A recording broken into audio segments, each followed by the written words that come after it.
Saludos nuevamente. Vamos a continuar con nuestro episodio 29 acerca de la elaboración del bosquejo preliminar en la exégesis de Judas. Ahora vamos a cambiar el punto 7. ¿Cuál es las últimas acciones o lo último que se presenta en el libro de Judas? Bueno, vamos a darle lectura a los versículos que aquí se encuentran. A ver, versículos 24, versículo 25, donde dice: y a aquel que es poderoso para guardaros sin caída y presentaros sin mancha delante de su gloria con gran alegría, al único y sabio Dios, nuestro Salvador, sea gloria y majestad, imperio y potencia, ahora y por todos los siglos. Amén. Bien, esta sección tiene que hablar acerca de lo que tenemos aquí marcado en el pizarrón. Y hablamos acerca de la última defensa. Como en una guerra, el cuartel que todavía no se ha utilizado, las armas que no se han utilizado, las que nos van a dar la victoria final. El baluarte contra la crisis, los versículos 24 a 25, el último. En estos versículos, Judas está hablando acerca de cada cristiano debemos de considerar que Dios está envuelto en las circunstancias de la vida. Por eso, ¿cómo se nota ese envolvimiento divino en las circunstancias de la vida? Se nota de la siguiente manera. Notemos cómo otra vez el versículo 24 nos dice: aquel que es poderoso para guardaros sin caída. Usted y yo ya nos convertimos en cristianos. Ya estamos envueltos en una congregación y no han surgido problemas, pero pueden surgir. Entonces, no tengamos el temor de enfrentarnos a las circunstancias negativas que se presenten, porque tenemos un aliado poderosísimo. El versículo 24 habla acerca de que Dios es poderoso. Cuando hablamos de poderoso, no hay manera de compararlo. Incluso si sería yo grosero, si comparásemos, por ejemplo, el poder económico de las grandes potencias en estos momentos, China y Estados Unidos, que están en conflicto comercial actualmente, pues son gigantes de la economía. Pero nuestro Dios, cuando decimos que es poderoso, nuestro Dios es quien gobierna el universo. Para Dios, nosotros los terrícolas somos un punto en el espacio. Usted y yo somos pequeñísimos seres, insignificantes. Sin embargo, ante la vista de Dios, Dios ha tenido la amabilidad de descender desde su trono de gloria, en la forma de Jesucristo, venir hasta la tierra, envolverse con nosotros y dejarnos una serie de normas, de mandatos, de instrucciones en el Nuevo Testamento para que la humanidad pueda ser feliz. Y no digo feliz materialísticamente hablando, digo feliz cuando pase la eternidad con Dios. Si las personas no aceptan las enseñanzas de Dios, entonces la eternidad la van a pasar fuera de la presencia de Dios. Lo crea usted o no lo crea, que es cuestión personal, se dará usted cuenta un momento después de su muerte. Un momento después de su muerte usted se dará cuenta si las enseñanzas bíblicas son las acertadas o si acaso Darwin tenía razón. Y será muy triste, yo estoy convencido, que si usted no es cristiano, al final de su muerte, al inicio de la otra vida, usted se dé cuenta que no está yendo al lugar correcto, está usted yendo a un lugar de sufrimiento.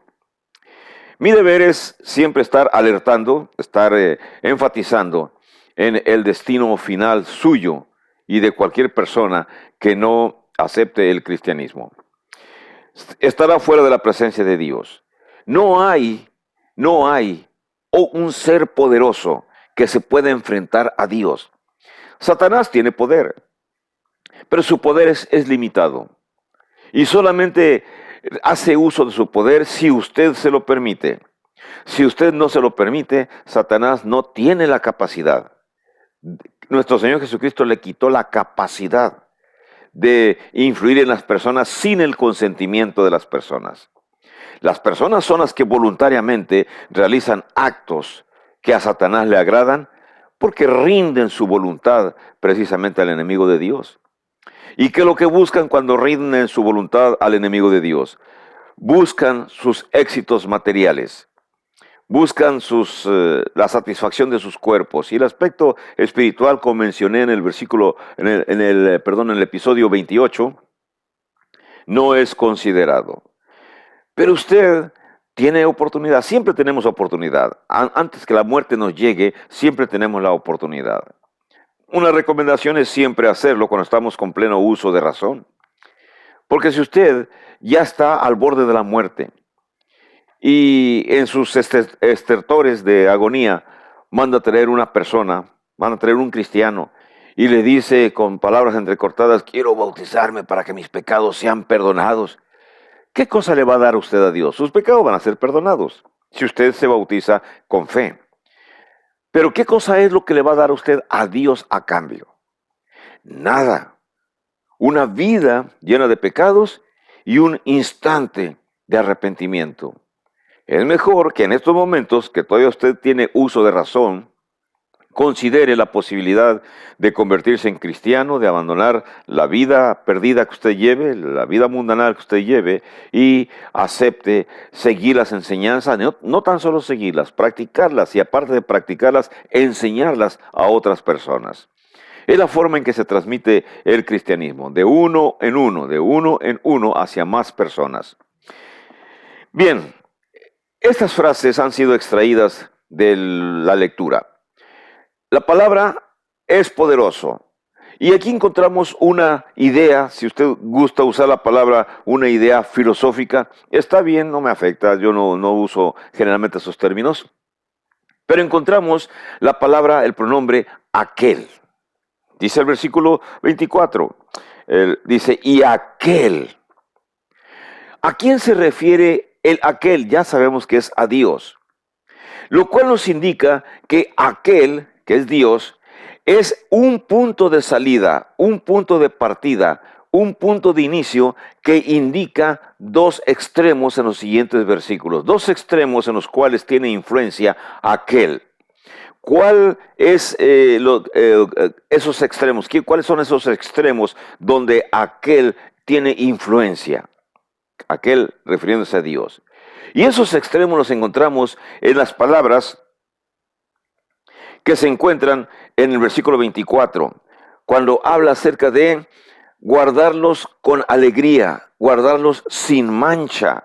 Esa frase, en el versículo 24, presentarlos delante de su gloria con gran alegría, sin mancha. Está hablando de un destino diferente. Aquel que es poderoso, Dios, le tiene reservado a usted, si usted se convierte en cristiano, si usted se mantiene fiel a su palabra, le tiene reservado un mundo diferente, un mundo de alegría, un mundo en el cual usted estará en la gloria con Dios. Usted va a ser presentado con Él si se mantuvo fiel a sus enseñanzas, fiel practicante a su doctrina, fiel servidor de Dios, fiel agente transformador de la humanidad o de la comunidad donde usted se encuentre. Porque enseñar el cristianismo es una manera de enseñar a transformarse a una comunidad. El cristiano, quiero entenderlo así, así lo miramos, investiga, conoce y del conocimiento que va adquiriendo lo transmite a los demás para su mejoramiento, incluso también el mejoramiento material. No hay ningún delito, ningún pecado en que usted sanamente desee transformar su vida para vivir en la tierra lo mejor que pueda. De hecho, los profetas del Antiguo Testamento, la gran mayoría de ellos, eran personas que tenían una vida, vamos a decir, económicamente estable. Si hablamos de Abraham, un jeque multimillonario, si hablamos de Isaac, lo mismo, otro jeque, otro gran líder, rey de su pequeña tribu. Si hablamos de Isaac, de Jacob, hablamos de los líderes antiguos testamentarios. Eran personas de reconocida influencia. Dígame usted, ¿de dónde sacó recursos Noé, por ejemplo, para construir el arca? No era un pobre cristiano que estaba en la, vamos a decir, en la pobreza absoluta. Tenía recursos suficientes para contratar trabajadores para construir aquella gigantesca nave que lo salvaría a él y a su familia. Bueno, también fue Dios quien lo salvó y nada más le dio las instrucciones a Noé de cómo debería de construir esa nave. Así que entonces, Dios es poderoso. Y Dios le tiene reservado a usted, si usted se mantiene fiel, si usted es una persona con fidelidad hacia el Señor, un mundo diferente, un mundo donde usted va a ir sin mancha. Dios lo va, incluso en este mundo, Dios lo preserva, lo cuida, lo protege, lo guía. Cuando viajamos, los cristianos cuando viajamos, normalmente encomendamos nuestros pasos al Señor. Antes de iniciar el viaje y al regresar de nuestro viaje, las gracias al Señor porque nos ha protegido durante todo el transcurso del viaje. ¿Va usted de vacaciones? ¿El cristiano tiene derecho a vacacionar? Claro que sí. Yo acabo de regresar de mis vacaciones de 15 días en el norte de Estados Unidos, junto con mi familia. Usted acaba de regresar de las playas de Cancún. Otros más acaban de regresar de Acapulco, otros más quizá no tuvieron los recursos necesarios, pero nada más fueron al río de alguna localidad, pero todos pasaron un periodo vacacional pasado con mucha alegría. Nada más que hay una diferencia. Los cristianos solicitamos la protección de Dios donde quiera que vamos y le agradecemos cuando regresamos con vida porque hemos regresado. Y si no regresamos porque en el camino nos quedamos, bueno, es porque esa fue la voluntad de Dios. Esa es nuestra tónica. Para la honra y gloria de Dios, lo que suceda está bien en nuestras vidas. Pero en la frase esta, el Señor es poderoso. Este es uno de los extremos que indica aquel. Pero también tenemos otro extremo, la caída y la apostasía. Para las personas que han apostatado, las personas que se han apartado de Dios, las personas que en el versículo 4 de Judas se menciona que ingresaron y que provocaron disturbios en la congregación, han sido considerados apóstatas. Por lo tanto, ellos están caídos. Y aquellas personas caídas forman parte del grupo de Sodoma, sodomitas, los gomorritas, personas que han sido destituidas, de los ángeles que cayeron de la presencia de Dios, del propio Satanás que ya tiene reservado su destino en el momento del juicio final. Todo esto nos indica entonces que de él proceden tanto lo positivo para los cristianos como lo negativo para los que son apóstatas, los que se han apartado, los que no creen, los que son ateos. No hablamos de los que son ignorantes porque no hay ignorancia actualmente. En el libro de Romanos, sin precisar versículos, se nos habla acerca de que el mundo entero habla de la grandeza de Dios.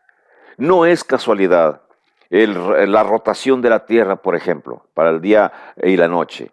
No es casualidad la traslación de la tierra alrededor del sol. Todo está ordenado perfectamente, adecuadamente, porque así es la voluntad de Dios. Cuando alguien dice, no es que todo fue por casualidad, las casualidades no existen. He mencionado frecuentemente el hecho de la progenie. ¿Cómo es posible que la célula masculina solamente contenga 23 cromosomas y la célula femenina otras 23 cromosomas? Y cuando ya nace el ser, en el caso de seres humanos, ya nacimos, curiosamente las células de todo nuestro cuerpo tienen los 46 cromosomas, a excepción de, por supuesto, las células de reproducción del mismo ser humano, que siguen siendo 23 y 23. Hay muchos misterios que únicamente se explican con la intervención, aceptando la intervención divina. Si usted es ateo, usted todavía sigue creyendo en las teorías de Darwin, usted va a tener muchas lagunas de conocimiento. Créame que el conocimiento bíblico le da el saber, el entender, el aceptar por fe, y aún las cosas que no entienda o no comprenda, no son necesarias conocer todo para obtener la salvación. No es necesario que usted conozca toda la Biblia para que usted sea salvo de sus pecados.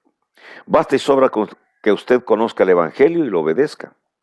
Y ya el conocimiento se adquirirá poco a poco, conforme transcurre el tiempo. Tenemos un punto 3, que habla acerca de que todo lo que estamos hablando en estos momentos se relaciona con la mecánica doctrinal que ya se ha mencionado en los videos previos, en los videos anteriores. O sea, hablamos no exactamente de una síntesis. Esto es ya, vamos a decir, el último baluarte contra los problemas que se nos presentan. Dejarlo en la mano de Dios, porque Dios es el que está en control. Dios es el poderoso. Vamos a hacer la parte que nos corresponda, pero siempre confiando en que Dios está con nosotros. Punto B.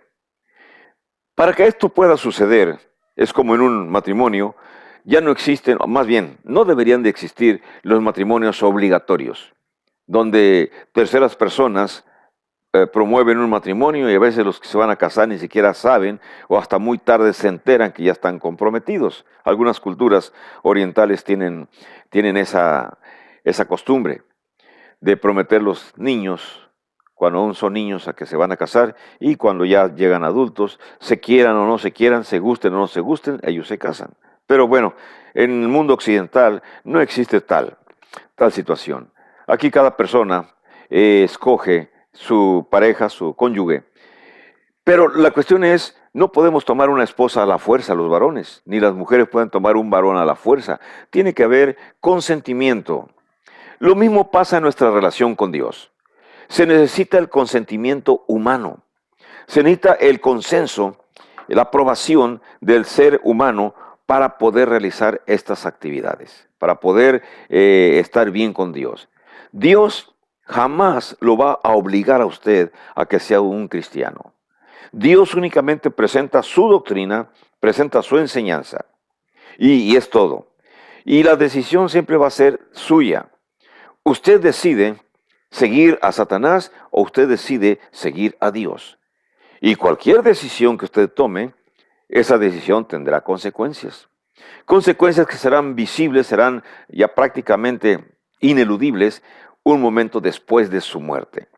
Lo que usted haya decidido en su vida tendrá consecuencias después de su muerte. No lo crea usted, es problema suyo, pero yo me aferro a creerlo y todavía he mencionado que si en dado caso Darwin tiene razón y es más poderoso que Dios en sus afirmaciones, no importa. De todos modos, la vida que haya yo vivido sin practicar las cosas negativas desde que me convertí en cristiano, son suficientemente agradables para pasar a la siguiente etapa, sabiendo que mi vida, los últimos años de mi vida, los pasé en forma adecuada. Pero no hay tal. Darwin no tiene razón. El ateo no tiene razón. El Señor es todopoderoso. ¿Qué tenemos que hacer nosotros en nuestro consenso? O el resultado de nuestro consenso. Tenemos primero que nada reconocer a Dios como nuestro Salvador. Nuestro Señor Jesucristo es nuestro Salvador y nuestro Señor Jesucristo es Dios. Lo reconocemos como Dios y Salvador. La Biblia nos habla de esa manera. A aquel, entonces, es un término que se refiere a Dios, a la deidad conformada por Dios Padre, Dios Hijo y Dios Espíritu Santo. Los críticos nos acusan y nos dicen es que ustedes son adoradores de la Trinidad. No aceptamos esa frase así como Trinidad.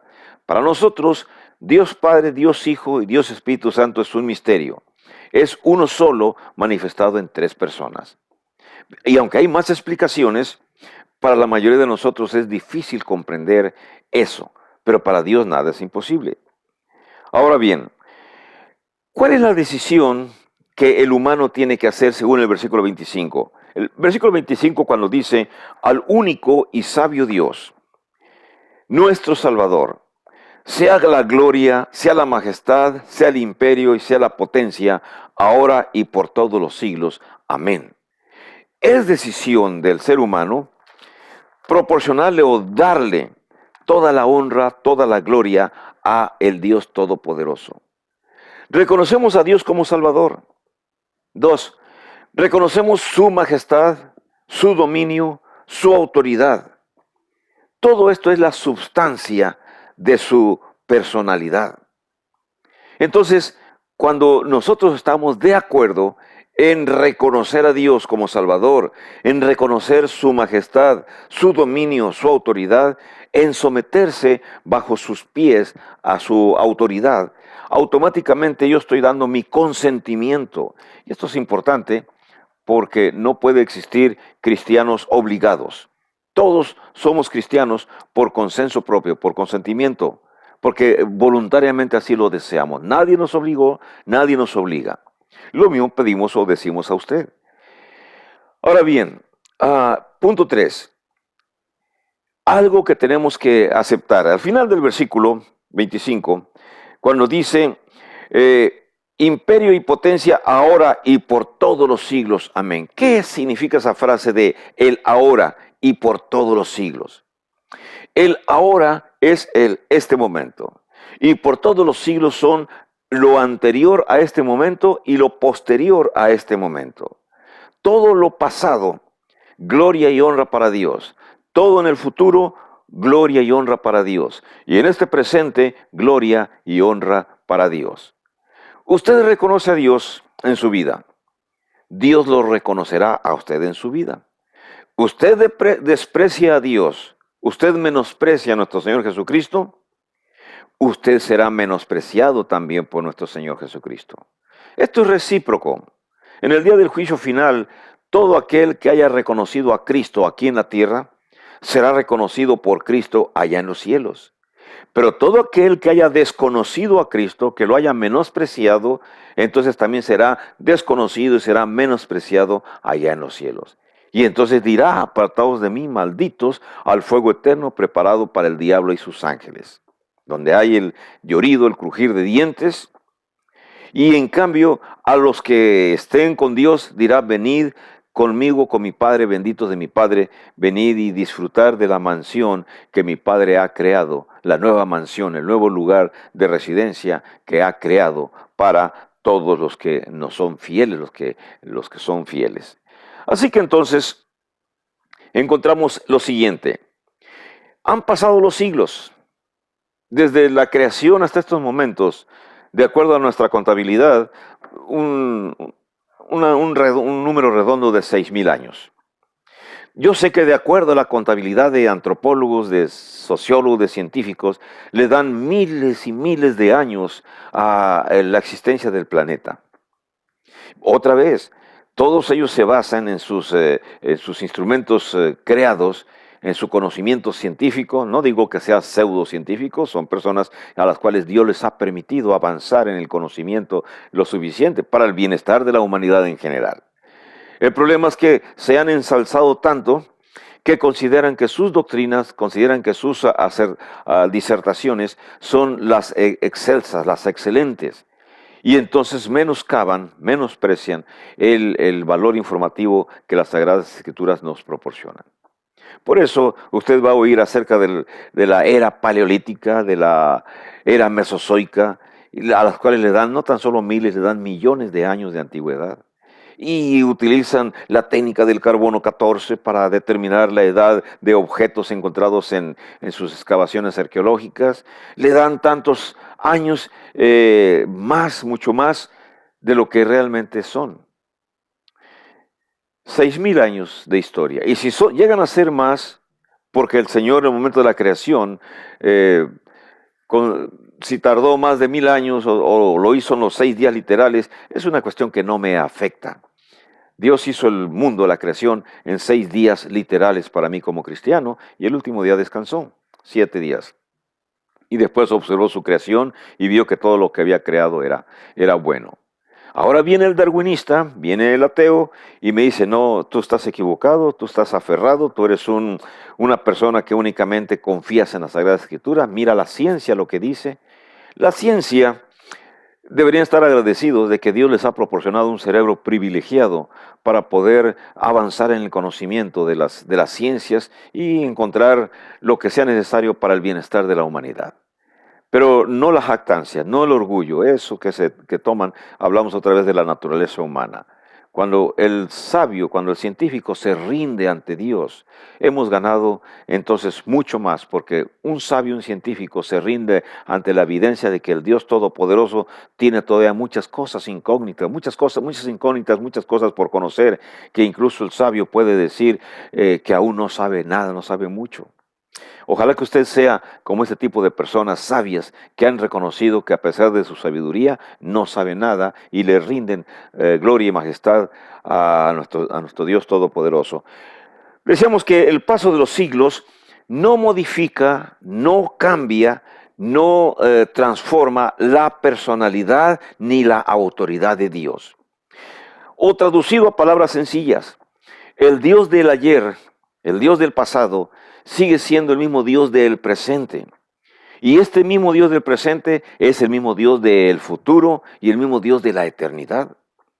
Entonces, cuando decimos que servimos a Dios, estamos hablando de que estamos bajo un régimen eterno, espiritual. Dios Todopoderoso tiene su imperio y la tierra es solamente una pequeñísima parte de su creación. No es toda su creación. Los apóstoles, los profetas, vislumbraron lo que había. No lo vieron, vislumbraron. Pero al menos tenemos información de que Pablo, de que Juan fueron a lo que ellos le llaman el tercer cielo, el universo donde existe Dios, o la morada de Dios. Cualquiera que sean los términos, como humanos quizá nuestra mente no puede entender la magnitud de la palabra de la morada de Dios.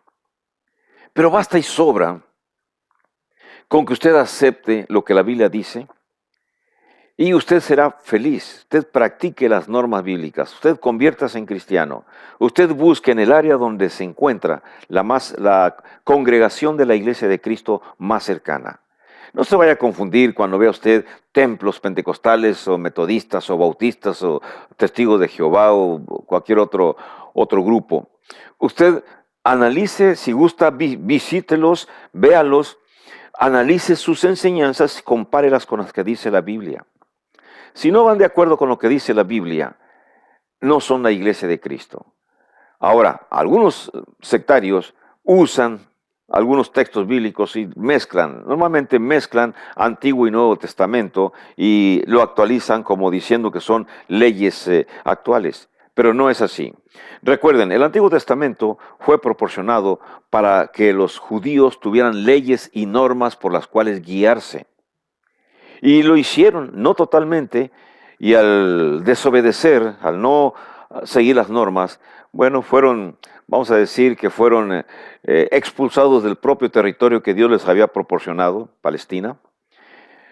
Y después ellos fueron enviados hacia Babilonia. Con el paso de los años, los medos persas dominan a los babilonios, entran en escena, y Ciro ordena el retorno de los judíos nuevamente después de 70 años a reconstruir Palestina. Posteriormente, los medos persas son conquistados por los griegos y los griegos tratan de helenizar, de convertir a la cultura griega a los judíos. Va a haber una revuelta, van a surgir un grupo de judíos celosos llamados los macabeos y posteriormente, la historia no la estoy narrando por años, sino nada más así a grandes rasgos, el Imperio Romano entra en existencia y durante la existencia del Imperio Romano es cuando el cristianismo se va a expandir. He finalizado hasta estos momentos el punto 7. En el próximo video vamos a analizar la etapa número 5. ¿Qué es lo que tenemos que hacer en la etapa número 5? En el siguiente video le explicaré a usted qué es lo que vamos a hacer. Bendiciones y que pase un buen día. Hasta luego.